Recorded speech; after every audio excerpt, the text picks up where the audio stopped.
तो accounting for share capital ये वाला चैप्टर है। सबसे पहले इसमें हम लोगों को क्या देखना है कि कंपनी का मतलब क्या है। कंपनी मतलब एसोसिएशन ऑफ पर्सन जिसका कि सेपरेट लीगल एंटिटी है, यानी उसका सेपरेट एक एग्जिस्टेंस होगा, यानी वो एक अलग एक इंसान पकड़ा जाता है अकाउंटिंग करने के लिए, या हम लोग अकाउंटिंग के नजरिए से हम लोग पकड़ते हैं कि वो अलग इंसान है, और लॉ भी कानून के नजरिए से भी कंपनी का अलग इंसान है। तो इसलिए सेपरेट लीगल एंटिटी कॉन्सेप्ट है। क्यों सेपरेट लीगल एंटिटी है? क्योंकि बिजनेसमैन जो होता है वो पैसा दिया जाता है, जिसको बिजनेस को देता है, तो उसको जानना है कि बिजनेस जो है वो कितना उसको कमा के दे रहा है। एक अलग इंसान की तरह इसलिए पकड़ा जाता है। बिजनेस उसको कितना कमा के दे रहा है, जो पैसा दिया है उसने, उसके एवरेज में कितना कमा के दे रहा है। और परपेचुअल सक्सेशन होता है। परपेचुअल मतलब है कि चाहे मालिक रहे या नहीं रहे, लेकिन बिजनेस चलता रहेगा। परपेचुअल सक्सेशन ये कैरेक्टरिस्टिक्स है। कैरेक्टरिस्टिक्स क्या क्या? लीगल एंटिटी है, मेन यही पढ़ना है। कैरेक्टरिस्टिक्स पढ़ने से डेफिनेशन निकल के आ जाएगा। मेन कैरेक्टरिस्टिक्स पढ़ोगे तो डेफिनेशन मिला के लिख सकते हो। पहला क्या है, एक घिसा पिटा सा लाइन है कि company is association of person. Second क्या बात है कि लीगल एंटिटी, पहला L for legal entity, P for perpetual succession, R for registered voluntary association. Registered है ना, क्योंकि आरओसी में रजिस्ट्रार ऑफ कंपनीज में जाकर रजिस्ट्रेशन करना पड़ता है। Limited liability of the members, क्योंकि कंपनी में फीचर्स होता है कि कंपनी अगर डूब भी जाए तो उसके जो मेंबर्स यानी शेयर होल्डर्स हैं वो उतने ही लायबल होंगे जितना उसने पैसा लगाया था। या तो शेयर्स से लिमिटेड होगा उसकी लायबिलिटी, या गारंटी से लिमिटेड होगी, या अनलिमिटेड हो सकती है। लेकिन अनलिमिटेड जनरली नहीं होती है कंपनी के केस में। और पार्टनरशिप फॉर्म में जो पुराना 1932 का एक्ट था, पार्टनरशिप एक्ट 1932, उसके अनुसार पार्टनर्स को अनलिमिटेड लायबिलिटी होती है, यानी पॉकेट से भी पैसा देना पड़ सकता है। अगर बिजनेस लॉस हो गया, बहुत ज्यादा बड़ा भयंकर लॉस हो गया, तो घर बाटी बेच बूझ के भी चुकाना पड़ सकता है। लेकिन पार्टनरशिप में एक अमेंडमेंट एक्ट आया है, लिमिटेड लायबिलिटी पार्टनरशिप LLP 2008 का, जिसके अंतर्गत पार्टनरशिप फॉर्म में भी कंपनी का फीचर डाला गया है, लिमिटेड लायबिलिटी का फीचर डाला गया है। ट्रांसफेरेबिलिटी ऑफ शेयर्स का ट्रांसफेरेबिलिटी इजीली किया जा सकता है कि कोई शेयर होल्डर ने, मैंने 10 लाख का रुपए का शेयर खरीदा है, मैं चाहता हूं कि वो पैसा मैं निकाल लूं अपना इन्वेस्ट किया हुआ पैसा, तो तुमको वो 10 लाख रुपया तुमसे लेके मैं शेयर तुमको ट्रांसफर कर दूंगा। वो ट्रांसफरेबिलिटी पॉसिबल है। T for transferability. LPRLT, pencil दे दो। LPRLT, M for management. Management के लिए बोर्ड ऑफ डायरेक्टर्स जो है, नीचे बैठो हो गया। बोर्ड ऑफ डायरेक्टर्स जो है वो अलग से मैनेजमेंट की टीम बनाई जाती है ताकि कंपनीज के जो करेंट अफेयर्स है उसको मैनेज किया जा सके। मैनेजमेंट कॉमन सील, यानी एक सील होता है जिसके तहत जो है सारा काम चलता है कंपनी का। सो LPRLTMC कितना तरह का कंपनी होता है? अलग अलग बेसिस में कंपनीज को बांटा गया है। इनकॉर्पोरेशन जैसे बना है, किस तरह से बना है? चार्टर्ड कंपनी, यानी पुराने जमाना में क्वीन और क्वीन का जो एलिजाबेथ ईस्ट इंडिया कंपनी जो बनी थी, वो क्वीन एलिजाबेथ ने परमिशन दिया था, उसके बाद बनी थी। तो हिस्ट्री वाला कंपनी है, हिस्ट्री में जो था। अभी इस तरह का कंपनी बनता नहीं है। स्टैट्यूटरी कंपनी, यानी जो स्टेच्यूट स्पेशल कानून पार्लियामेंट ने जो पास किया है उससे बनाया जाता है, स्पेशल एक्ट से। स्टेच्यूट का मतलब ही होता है कानून, तो कानून से बना है। तीसरा रजिस्टर्ड कंपनी। रजिस्टर्ड कंपनी जो कंपनी से 2013 में रजिस्टर्ड है या किसी भी दूसरे कंपनी के कानून में रजिस्टर्ड है, तो वो बोलेंगे उसको रजिस्टर्ड कंपनी। तो कंपनी फॉर्मेशन के हिसाब से 3 तरह की हो गई। क्या क्या हो गया पॉइंट? Chartered, statutory, registered. और लायबिलिटी के हिसाब से क्या क्या हो गए? कंपनी लिमिटेड बाय शेयर से लायबिलिटी लिमिटेड हो सकती है, गारंटी से लिमिटेड हो सकती है, या अनलिमिटेड कंपनी हो सकती है। तो वही बता दिया मैंने, शेयर्स तक लिमिटेड है, या गारंटी जितना दिया उतना लिमिटेड उसका लायबिलिटी होगा लॉस होने से, या अनलिमिटेड भी हो सकता है। ट्रांसफेरेबिलिटी के हिसाब से पब्लिक हो सकता है, प्राइवेट हो सकता है। प्राइवेट में ट्रांसफर नहीं किया जा सकता है, रेस्ट्रिक्शन लगाई जाती है प्राइवेट कंपनी में। प्राइवेट लिमिटेड जो कंपनी है उसमें शेयर्स ट्रांसफर पॉसिबल नहीं है, पब्लिक में पॉसिबल है। यही हो गया पब्लिक प्राइवेट। स्टॉक एक्सचेंज के लिस्टिंग के हिसाब से तो लिस्टेड होता है, अनलिस्टेड होता है। लिस्टेड मतलब जो NSE नेशनल स्टॉक एक्सचेंज या बॉम्बे स्टॉक एक्सचेंज में लिस्टेड है, अनलिस्टेड मतलब जो लिस्टेड नहीं है। तो ये 2 तरह का कंपनी हो गया स्टॉक एक्सचेंज के बेसिस पर।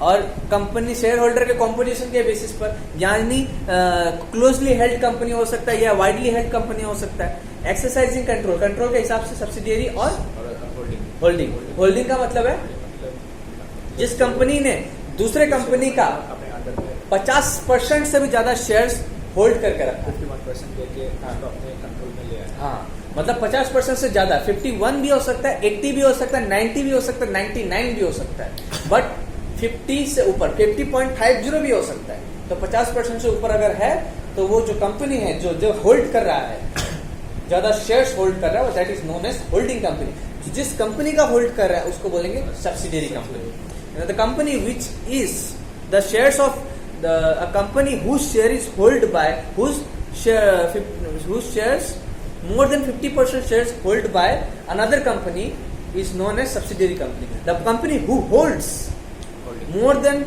50% shares of a company is known as holding. जो होल्ड करता है होल्डिंग, जो करवाता है वो हो गया सब्सिडियरी। बस खत्म। दूसरे तरह का कंपनी है, गवर्नमेंट है, 1% है, स्मॉल कंपनी है।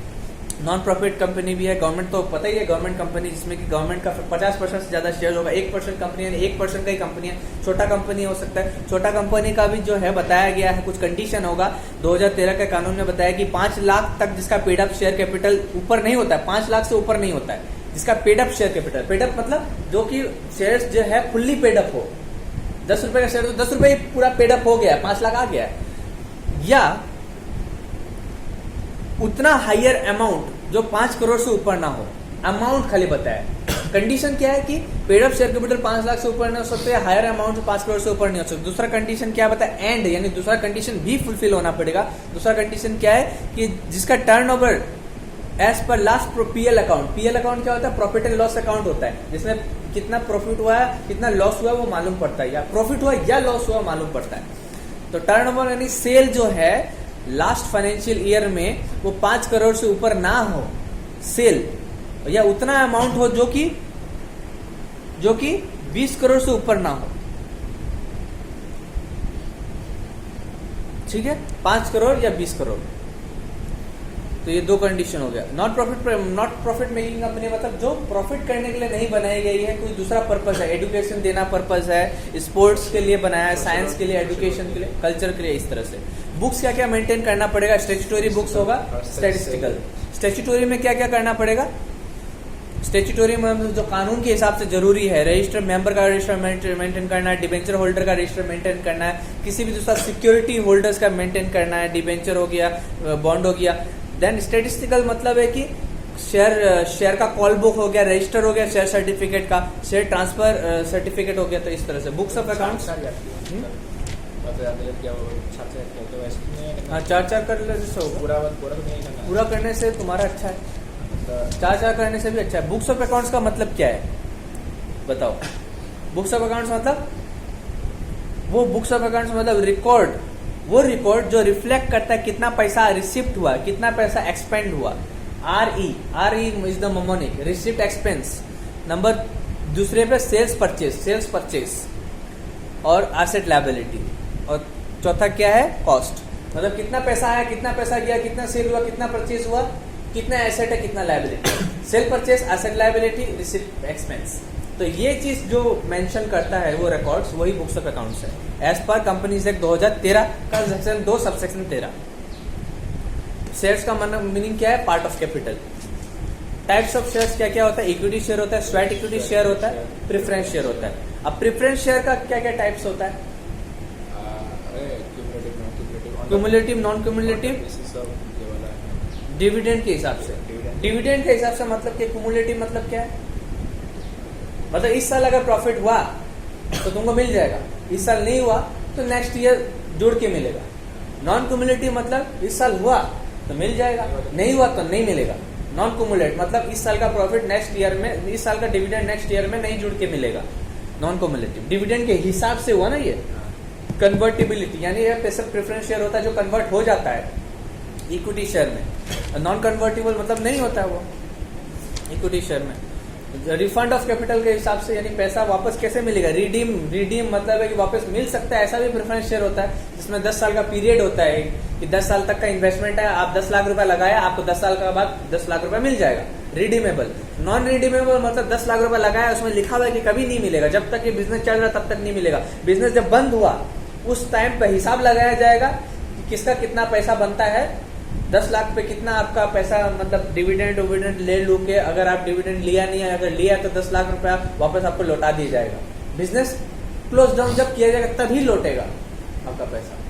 वो होता है नॉन रिडीमेबल, इरिडीमेबल बोलता है उसको। हाँ, इरिडीमेबल या नॉन रिडीमेबल एक ही बात। पार्टिसिपेटिंग मतलब हो गया जो वोटिंग राइट होता है, जिसका पार्टिसिपेटिंग प्रेफरेंस शेयर जो होल्डर जिसका कि प्रेफरेंशियल राइट के अनुसार उसका राइट है पार्टिसिपेट करने के लिए सरप्लस प्रॉफिट में, यानी जो सरप्लस प्रॉफिट है इक्विटी शेयर होल्डर को देने के बाद, प्रेफरेंस शेयर होल्डर के पेमेंट के बाद इक्विटी शेयर होल्डर को पैसा मिलता है। इक्विटी शेयर होल्डर मालिक होता है, मालिक को सब पैसा मिलता है। उसके बाद भी कुछ बचा तो पार्टिसिपेटिंग प्रेफरेंस शेयर को मिलेगा, और नॉन पार्टिसिपेटिंग को नहीं मिलता, वो जनरल प्रेफरेंस शेयर होता है।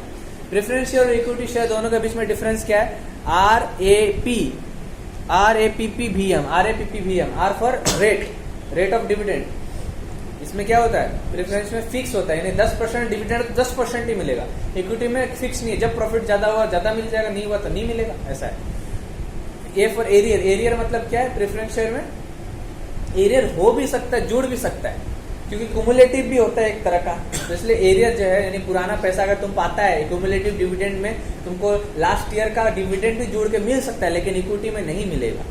और ये प्रेफरेंस शेयर का प्रेफरेंशियल राइट है डिविडेंड का पेमेंट में, यानी पहला अधिकार। प्रेफरेंशियल राइट मतलब पहला अधिकार प्रेफरेंस शेयर होल्डर का है डिविडेंड के ऊपर, इक्विटी शेयर होल्डर का बाद में है। उसी तरह से कैपिटल भी वापस लेने का पहला अधिकार प्रेफरेंस शेयर होल्डर का है, और इक्विटी शेयर होल्डर का प्रेफरेंस के पेमेंट के बाद ही उसको मिलेगा। कैपिटल भी, डिविडेंड भी बाद में मिलेगा, कैपिटल भी बाद में मिलेगा। ये पीपी मतलब पहला प्रेफरेंशियल मतलब पहले कैपिटल भी पहले प्रेफरेंस शेयर को ही मिलेगा, फिर उसके बाद इक्विटी शेयर को। को। हाँ, वोटिंग राइट, इसमें वोटिंग राइट नहीं होता प्रेफरेंस शेयर का, क्योंकि वो मालिक नहीं है। इक्विटी शेयर होल्डर मालिक है तो उसको वोटिंग राइट है। हमें पार्टिसिपेट करता है मैनेजमेंट में, प्रेफरेंस शेयर पार्टिसिपेट नहीं करता, सॉरी, इसका मैनेजमेंट में पार्टिसिपेट नहीं करता है, मालिक नहीं है ना। मालिक जो है वो पार्टिसिपेट करेगा ना मैनेजमेंट में, इक्विटी शेयर होल्डर करेगा। कैपिटल हो गया, शेयर कैपिटल का मतलब पता चल गया। टाइप ऑफ शेयर कैपिटल भी वही है, equity share capital, preference share capital. Sub division क्या है, बस ये ज्यादा जरूरी है, ये VBI है, मेन जरूरी है। शेयर कैपिटल का टाइप्स ऑथराइज्ड होता है, यानी जो मैक्सिमम शेयर कैपिटल एक कंपनी अपना लाइफ टाइम के दौरान जो उठा सकता है उसको बोलता है ऑथराइज्ड। इशूड मतलब जो इशू कर दिया ऑथराइज्ड में से, यानी part of authorised capital. Issued is a part of authorised capital. Subscribe मतलब वो इशू का एक पार्ट है, कि जैसे 10,000 इक्विटी शेयर हम छोड़ दिया मार्केट में, उसमें सिर्फ 3,000 ही सब्सक्राइब हुआ, 3,000 में ही 3,000 ही खरीदा गया है, सब्सक्राइब हुआ है, तो वो पार्ट है इशूड का। Subscribed is a part of issued share capital. Called up मतलब कि उसका पार्ट सब्सक्राइब का पार्ट है। कॉल्ड अप मतलब जितना कि अमाउंट मिला है, कॉल किया, मिला नहीं, सॉरी, कॉल किया है, जितना कंपनी जितना मांगा है उसको बोलते हैं, जितना पोर्शन सब्सक्राइब कैपिटल का जितना पोर्शन कंपनी ने खुजी से जिमान पैसा ताकि कुआ हो called up capital. Paid up capital खुजा पास किमान पैसा दिया हो इसे, कॉल्ड अप का पार्ट है पेड अप। फिर उसके बाद पेड अप में से जो रिजर्व रख लिया तो रिजर्व कैपिटल। तो कितना पॉइंट हो गया? 1 2 3 4 5 6 पॉइंट है। क्या है? AISCPUR, A for authorized capital, I for issued capital, S for subscribed capital, C for called up capital, P for paid up capital, U for PUR, unpaid capital है U for PUR नहीं है ना, PR ही है, paid up और reserve है, AISCPR। तो कितना हो गया? 6 हो गया ना, 6 पॉइंट बोलो तो क्या क्या है, फटाफट बोलो। Authorised capital, issued capital, AIS, subscribe capital, AISC, called up capital, AISCP, paid up capital, R for reserve. 6 point हो गया। 6 तरह का टाइप्स होता है एक शेयर कैपिटल के अंदर। हाँ, और कॉल्स इन एरिया मतलब क्या है कि वो कॉल मांगा है, कंपनी ने मांगा है लेकिन पैसा पेमेंट नहीं हुआ है, तो वो एरियर है, मतलब बाकी है, कंपनी को देना बाकी है, शेयर होल्डर लोगों को, शेयर होल्डर को देना बाकी है। कॉल्स इन एडवांस यानी मांगा नहीं, पहले ही दे दिया, ठीक है, तो वो कॉल्स इन एडवांस है। मांगा है, पैसा दिया नहीं है, कमीना है वो शेयर होल्डर जो पैसा नहीं दिया है, बदमाश है वो, हरामखोर आदमी लोग जो है ना कॉल्स इन एरियर कर देता है, और कॉल्स इन एडवांस अच्छा शेयर होल्डर लोग करता है, यानी पहले ही पैसा दे देता है, मांगता नहीं है, पहले ही कॉल्स इन एडवांस। तो जो शेड्यूल 3 प्रिपरेशन और बैलेंस शीट का प्रिपरेशन क्या क्या है उसमें, S Ram, L doll, S toss.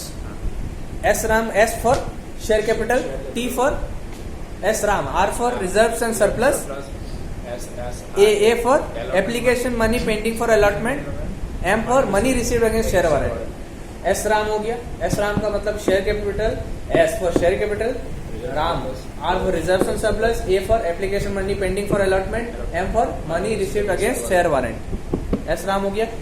L doll, L for क्या है, लॉन्ग टर्म, एल डॉल के पहले क्या बताना पड़ेगा कि नॉन करेंट लायबिलिटीज में है हम लोग। L doll non current liabilities का है। एल डॉल में हो गया long term borrowing, D for deferred tax liability, O for other long term liabilities, L for long term provision. और S toss short term current liabilities में हम लोग, S toss से पहले क्या बोलना पड़ेगा, करंट लायबिलिटीज में। एस टॉस में short term borrowing, trade payable, other current liabilities, short term provision. F and D L O non current asset में है हम लोग। Fixed asset, F and nominate investment, F and D deferred tax asset, L long term